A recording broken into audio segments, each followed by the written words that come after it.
साथियों नमस्कार। आपका अपना चैनल बाजार की बातें पर। आज बाजार में दिन भर ऊपर तो गया पर सेलिंग प्रेशर ही रहा। ऊपर जाने के बाद जो नीचे आया तो फिर बायर आया ही नहीं। रेंज तो निफ्टी में भी लगभग 200 पॉइंट की रेंज में ट्रेड किया, कोशिश किया 24,300 से ऊपर ट्रेड करने का जाने का, पर गया नहीं और उसके नीचे से ही सेलिंग प्रेशर आ गया और नीचे 24,100 से नीचे भी आकर के बंद हुआ।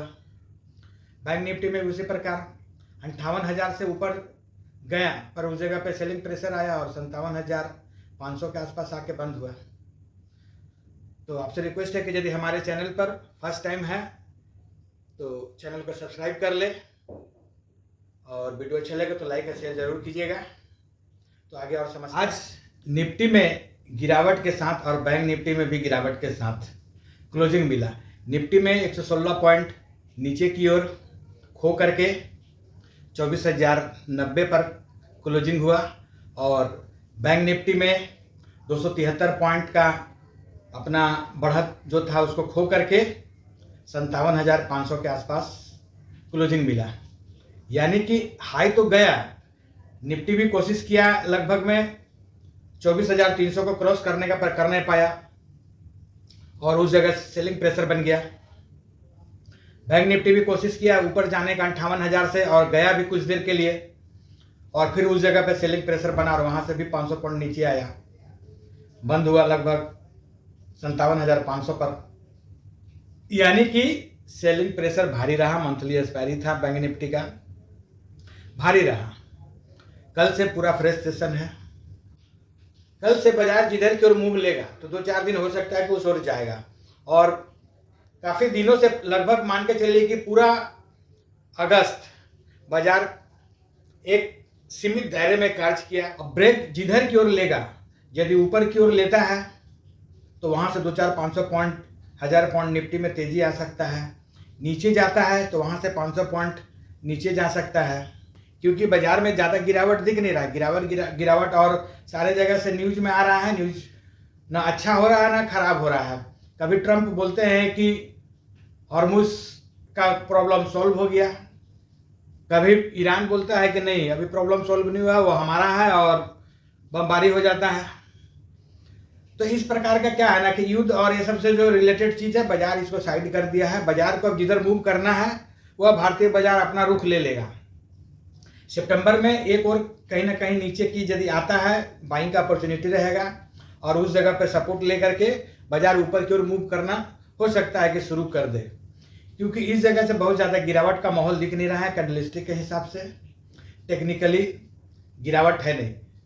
बहुत तरह का अटकलें आता है कि बाजार पहले 2008 के जैसा गिरावट का सामना करेगा, 2002 जैसा गिरावट का सामना करेगा, 2012 जैसा गिरावट का सामना करेगा। ऐसा बहुत तरह का चीज़ सुनने को मिलेगा। जब ज़्यादा सुनने को मिलेगी कि बाजार गिरने वाला है तो समझ जाइए कि उसी जगह पे खरीदारी होगा और ऊपर की ओर मूव करेगा बाजार। क्योंकि जो आम पब्लिक और छोटे निवेशक जिसको बोलते हैं, रिटेल निवेशक, रिटेल ट्रेडर, जो चाहते हैं, जो सोचते हैं, जस्ट उसका बाजार में ना उल्टा हो जाता है। आप शुरू से वाच कीजिएगा। ये मेरा बहुत लंबा अरसे का एक्सपीरियंस है, लगभग मान के चलिए 25 साल प्लस। तो बार बार देखा गया है कि जब लोग डर जाते हैं कि अब बाजार और नीचे जाएगा और नीचे जाएगा, उसी जगह से रिकवरी अच्छा खासा मिलता है। हर एक बार ऐसा ही होता है। तो अभी भी लोगों को क्या है कि मन में डर है कि बाजार और गिर जाएगा और गिर जाएगा। हो सकता है हल्का सा गिर जाए, सेलिंग प्रेशर आ जाए, पर जो लंबे समय के लिए इन्वेस्ट किए हुए हैं उनको क्या फ़र्क पड़ता है। यदि आपका शेयर अच्छा है, खरीदने का लेवल अच्छा है, तो फिर कोई फर्क नहीं पड़ता है। हो सकता है महीना, 2 महीना, 4 महीना पूंजी मेरा फंस सकता है, डूब नहीं सकता है, और जब उससे ऊपर निकलेगा ना तो बहुत ज़्यादा जाएगा, प्रॉफिट दे के जाएगा। इसलिए बाजार में लंबा लॉन्ग रहने का समय आ चुका है और इस जगह से जो लॉन्ग रहेंगे उनको ज़रूर बेनिफिट मिलेगा, पर एंट्री का जगह सही रहना चाहिए। किस लेवल पर शेयर को लेना है यह आपको मालूम होना चाहिए। सुना सुनाया, किसी का बताया, अपना एनालिसिस शामिल नहीं किए, या फिर नौसिखवा है उसका बात सुन करके आप ले लिए, हो सकता है आप फंस जाए। हाँ, कुछ चीज़ में जैसे न्यूज़ चल रहा है अभी HDFC बैंक में, एक उदाहरण के लिए ले लेते हैं। अटकलें तो बहुत आ रहा है डेली कुछ ना कुछ, हर एक साल कुछ ना कुछ उसमें न्यूज हो रहा है कि बॉन्ड इस तरीके से सेल किया, कस्टमर को झूठ बोल करके बॉन्ड बेचा, बॉन्ड का वैल्यू खत्म हो गया, उसके चलते बहुत सारा उसके पर एलिगेशन लगाया गया, उसका सीईओ बहुत 2-3 बार चेंज हो चुका है इस बीच में। तो इस तरह का जो प्रॉब्लम है वो चलता रहेगा, पर एचडीएफसी बैंक भी इतना छोटा बैंक नहीं है, हो सकता है कि अभी प्रॉब्लम में फंसा हो, लेकिन उसको भी यदि समय दिया जाए 1-2 साल, तो वह भी अच्छा मूव करेगा और इस प्रॉब्लम से बाहर निकल जाएगा। 1700-1800 का शेयर आज 700 रुपये में मिल रहा है, उस जगह पर भी सेलिंग प्रेशर बना हुआ है। हो सकता है कि इसके पहले कुछ दिन पहले जो 600 के आसपास गया था, वो जगह पर बड़ा सपोर्ट का काम कर सकता है और उस जगह से बाइंग हो तो फिर धीरे धीरे करके समय जैसे जैसे बीतेगा, 6 महीना साल भर, कंपनी यदि बेनिफिट में अच्छा खासा आ गया बैंक, तो फिर धीरे धीरे ऊपर निकल जाएगा शेयर का भाव। अदानी भी तो एक बार गिरा था, न्यूज आया, अचानक अच्छा खासा गिरा 2 साल पहले ही लगभग, और उस जगह पे फिर रिकवरी होकर आज अदानी इंटरप्राइजेस 3000 पे खेल रहा है, 3000 उसका रेट है।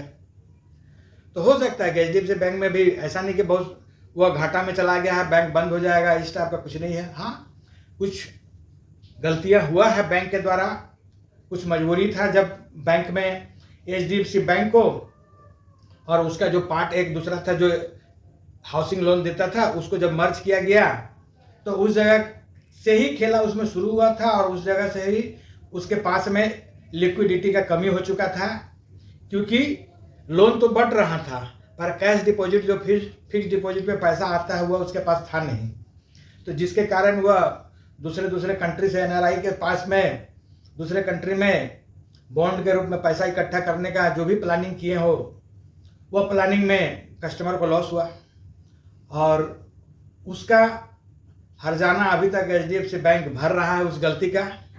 सेलिंग प्रेशर बना हुआ है, लेकिन काफ़ी लंबा नहीं चलेगा ऐसा लग रहा है और बैंक अच्छा है, इस टाइप का न्यूज़ चलते रहेगा। बैंक को थोड़ा थोड़ा खरीदारी करके एक्यूमुलेट किया जा सकता है, लंबे समय में बैंक अच्छा रिटर्न देने का संभावना है, क्योंकि बैंक में ऐसा नहीं कि बहुत ज़्यादा गड़बड़ी हो चुका है और ऐसा नहीं कि बैंक एकदम घाटा शो कर रहा है कि वित्तीय घाटा में चला गया, ऐसा भी नहीं है। इसलिए लॉन्ग रहे। तो आने वाला कल जो है क्या हो सकता है शुक्रवार को निफ्टी में, बैंक निफ्टी में, इस पर हल्का सा एनालिसिस कर ले, विश्लेषण कर ले। तो निफ्टी का जो कल का रेंज हो सकता है, सपोर्ट 24,010 के आसपास, यानी कि 24,000 मान लीजिए, और ऊपर का जो रुकावट रहेगा, आज का हाई तो काफ़ी दूर है 24,300 के करीब में, इस रेंज में ट्रेड कर सकता है। और बैंक निफ्टी नीचे अब जो है उसका सपोर्ट नीचे आ गया 57,000 पर, और 57,000 सपोर्ट का काम करेगा और ऊपर 58,000 रुकावट का काम करेगा। इस रेंज में ट्रेड करने का संभावना है और इस रेंज को तोड़ करके जिधर की ओर निकलेगा बैंक निफ्टी उधर मूव करने का ज़्यादा चांस रहेगा। तो पॉइंट को मार्क कीजिए, ट्रेड कीजिए। पर मैं अक्सर हाँ छोटे ट्रेडर है जो, उनसे रिक्वेस्ट करता हूँ कि ट्रेडिंग से बचें, लॉन्ग टर्म में रहें, वेल्थ क्रिएशन करें। आउट ऑफ द मनी में काम करने से कुछ हासिल नहीं होने वाला है। सेबी का डाटा भी यही बयान करता है कि काफ़ी ट्रेडर्स जो हैं वे लॉस दे रहे हैं, 93%, कम नहीं होता है, 7% मात्र कमा रहे हैं। 7% में भी ढंग से जो कमाई करते हैं, जो सेलर है 1 से 2% है, उन्हें मिलता है पैसा, पैसा उन्हीं के पास शिफ्ट होता है। जो भी कॉल बाई करते हैं, पुट बाई करते हैं, पैसा सेलर को जाता है, जो कॉल राइटिंग पुट राइटिंग करते हैं, जो हेज करके खरीदते हैं, स्टॉक हो चाहे फिर एफएनओ में हो, उनके पास करोड़ों करोड़ रुपया है, वो खरीद सकते हैं। पर जो छोटे निवेशक है 10, 20, 50 हज़ार, 1 लाख, 2 लाख, 10 लाख से काम करते हैं, उनके लिए संभव नहीं है। इसलिए लॉन्ग टर्म में रहें, वेल्थ क्रिएशन करें। यह वीडियो जो है आपके एजुकेशन और नॉलेज पर्पस के लिए बनाया जाता है, न कि इन्वेस्टमेंट का सलाह, या इसमें किसी भी प्रकार का इन्वेस्टमेंट का सलाह नहीं दिया जाता है। आप किसी भी प्रकार का इन्वेस्ट करते हैं तो अपना एनालिसिस या फिर आपका जो कोई फिनेंशियल सलाहकार है उससे सलाह लेकर के ही करें। और अभी तक यदि हमारा चैनल को सब्सक्राइब नहीं किए हैं तो आपको मदद का भी ज़रूरत है, चैनल को सब्सक्राइब कर ले। धन्यवाद।